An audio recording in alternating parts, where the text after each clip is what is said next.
Hey Falcons fans, I'm Thomas Mott. Welcome into Atlanta Falcons Today. Before we jump into today's video, make sure you guys leave a mailbag question down below. All you gotta do, use the hashtag Falcons and then type your comment down below right now, and more than likely, I will poll your Falcons-related question for a mailbag video happening over the weekend. So, we did this last week. A lot of people watched the video, and of course, if you want to get your question asked and then answered, we'll go ahead and do that here on today's video. So get your questions down below, and then stay tuned for a future video upcoming in the next couple of days where I answer all of your mailbag questions.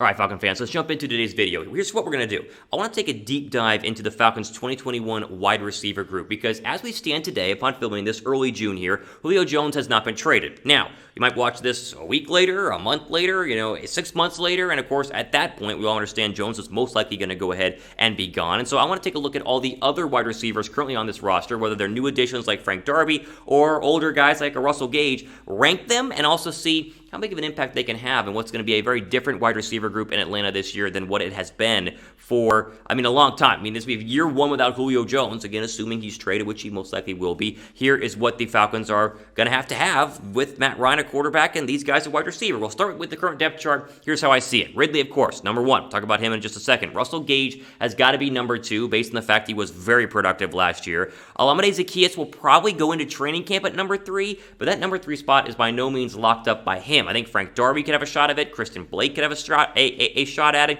And even a guy like a Cordell Patterson who's like a hybrid kick returner, wide receiver, also listed at running back. Maybe he has a shot as well. The backup wide receiver positions are going to be, very, very competitive overall in training camp and definitely battles to go ahead and keep an eye on.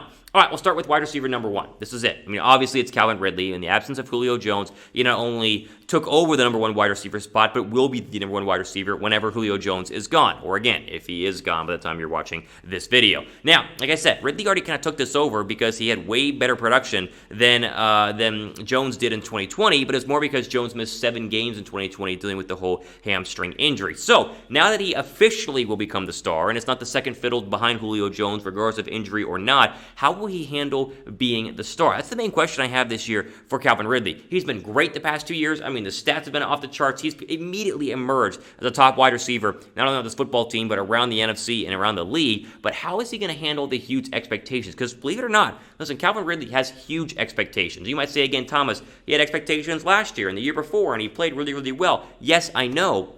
You got to understand it's different now. There is no Julio Jones taking a double team away. There is no Julio Jones taking away the media spotlight. Like, if they struggle from an offensive perspective, the questions will go to Matt Ryan first and then to Calvin Ridley because he's now number one wide receiver. So I think Ridley's going to handle this just fine. He obviously did it at Alabama, and he did it at times last year due to the fact that Jones was constantly in and out of the lineup. But he is going to be the number one receiver, and that comes with a lot of responsibility, especially since you're expected to be the guy to fill the shoes left behind by an all-time great in Julio Jones. Now, what do you guys think about this question? Answer it down below. Confidence level in the wide receivers without Julio Jones. Again, this entire depth chart you saw earlier, without Jones, how confident are you in them going into 2021 from a scale of 1 to 10? So 1 being like, I'm not confident at all, and 10 being like, this is the best receiving core literally ever, which it's not, but still. I'm at like a 6, 6.5. That's my confidence level. Give me yours down below right now. Okay, there are debates on who's going to be wide receiver number 3 and 4. There is no debate right now going into training camp on who will be wide receiver number 2. It's Russell Gage. He had a career high in every single major category last year, and he was a massive, massive benefactor of Julio Jones being out of the lineup, as we mentioned, for 7+ games. Now, the defense is going to continue to focus on Calvin Ridley and Kyle Pitts now this year, and so there's a very real chance that Gage does very similar numbers to what he did in 2020. Like, look at these numbers. He had 109 targets. Matt Ryan fell in love with throwing the football to Russell Gage. He threw the ball a lot of places, and obviously Calvin Ridley benefited from that as well. But Russell Gage had 72 catches, almost 1,000 yards, and 4 touchdowns. I think that can go up and be even higher as Gage assumes the number 2 wide receiver role. Now, could he struggle a little bit and lose some of his reps? Sure, it's always possible, but I feel like you're too locked in 1-2 punches at wide receiver, Ridley 1, and Russell Gage here at number 2, and I think he's going to have an even better year than he did last year because even though he was number 2 whenever Julio Jones went out, Jones still played in 9+ games, and so with Jones completely gone, expectedly, at least we'll just say that for now, Gage is going to have a lot of chances to take over some of those snaps. And really, I mean, 1,000 yards receiving is not an impossibility for Russell Gage here going into 2021. Now, he had 4 touchdowns last year. How many touchdowns do you have for Russell Gage going into the 2021 NFL season? Give me your expectations for his touchdown level here this year. I think we go from 4 up to 6 would be great. Anything more than 6 is a massive bonus, and he has a really, really good year. So give me your thoughts down below right now. Okay, before we go ahead and keep going, make sure you guys are subscribed to Atlanta Falcons Today as we keep trying to grow this channel as quickly as possible. And of course, we do more videos like this. So this was a result of more people subscribing. I want to do a breakdown of the wide receiver core. I can do a lot other breakdowns as well, but of course, we need more subscribers because that equals more videos. So go down below and hit the big red subscribe button right now. Okay, every wide receiver after Ridley and Russell Gage are on our list of the wide receivers depth chart post Julio Jones. We expect them, of course, to be traded any day now, depending on when you're watching this video. And as I said, any of these guys after Ridley and Gage can be shuffled around. I'm not guaranteed to be in the number 3 spot. I have Olamide Zaccheus right here at number 3, just because he's the only other veteran receiver on this football team who's had legit playing time over the past couple of seasons, especially in 2020. So he did only play in 9 games last year, dealt with some injuries off of the football field, or say on the football field, which led him off of the football field. But he did have a couple of flashy games, including that breakout game in Denver. He had like 103 receiving yards and was all over the place in the game against the Broncos. Now, Darby, as I mentioned, could be the rookie to push him to go ahead and possibly take some of these number 3 wide receiver snaps, but Zaccheaus will have the opportunity to win the number 3 job going into training camp because he has the most experience. Again, nothing crazy last year. In 9 games, he only had 32 catches, and a lot of those came in that breakout performance against the Denver Broncos, but he does have the experience. He understands what it's like to play with Matt Ryan alongside Calvin Ridley and Russell Gage, and they need somebody to step up to be the true number 3 wide receiver, and Zaccheaus has the size, I think, for to be a receiver in this league. He's proven to be productive at the position. Can we just double the production based on what it was last year? Go to 50 targets and 500 yards and 4 touchdowns. That'd be a huge performance. Do what Russell Gage did last year, and that would be a good, very good year overall for Olamide Zaccheus. I'll give a quick shout out to our friends at Newsbreak before we go ahead and get into Frank Darby on our list as we keep going down here on today's video. The Newsbreak app, of course, keeps you up to date with local news, weather, sports, politics, whatever you want to follow, all at the touch of your button. So all you got to do is download the Newsbreak app, go to chatsports.com/FalconsNB. Go and follow both, or I should say, go to that link, download the app for both your Android device or your Apple iPhone, and then just subscribe to whatever content you want to subscribe to. Just put your zip code in, and then all of the greatest local content comes up, local sports writers like at the AJC, or even us just by searching Atlanta Falcons Today by Chat Sports, and then you do that, and you can get all of our videos on the feed at the same time. So the Newsbreak app, again, local news, weather, sports, politics, and more. Easy to follow. Just go ahead and download the app, chatsports.com/FalconsNB.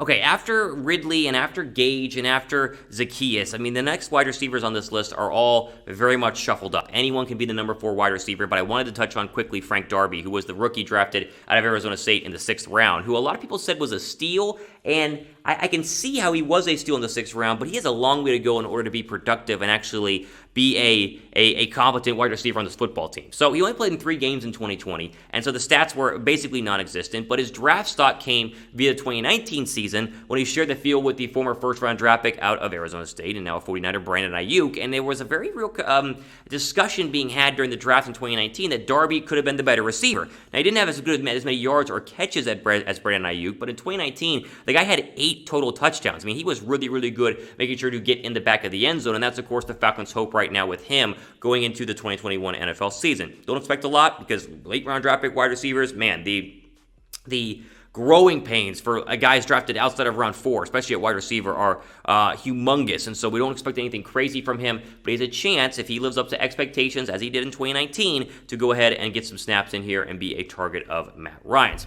All right, quickly, some other receivers that are going to be on the roster, potentially make the roster, maybe be practice squad guys. You got guys like Christian Blake, who, of course, has experience in the past. Cordell Patterson's just a weird position. He's going to be mainly a kick returner. He can play some wide receiver. They have him listed as a running back as well, so who really knows? You got Juwan Green. None of these guys are I think, going to push any of the starters for playing time, but of course you need depth, you need rotational guys, and you need people to possibly make the roster, and so those are the other guys that have a chance to have a shot at being on the final 53-man roster. All right, before we go ahead and end, drop a like down below if you believe in this group. If you guys believe in this wide receiver group, give me a thumbs up down below right now. I think they're going to be pretty darn good, especially Calvin Ridley and Russell Gage. And Kyle Pitts is a tight end, so he's not really in the group, but still, he's going to have a lot of chances to catch the football as well. So drop a like if you guys believe in this group. All right, ultimate for today here on Atlanta Falcons Today. Again, make sure you guys are subscribed. Plenty more videos upcoming in the next couple of days and weeks. And of course, if Jones is traded anytime soon, we'll have it covered here on the channel. Again, Thomas Mott signing off for the rest of your day.